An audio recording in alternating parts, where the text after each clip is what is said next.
Hello everybody. So today I want to talk about calculus.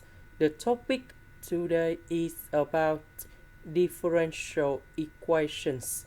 So now I want to show you how to answer. We put s go to the right. This one we change by dy over dx. So the s I will put on the right.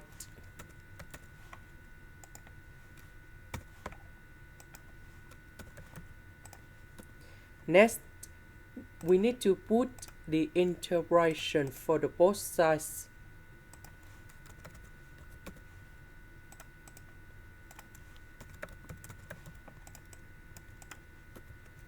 So, the integration of y, we have y squared over 2.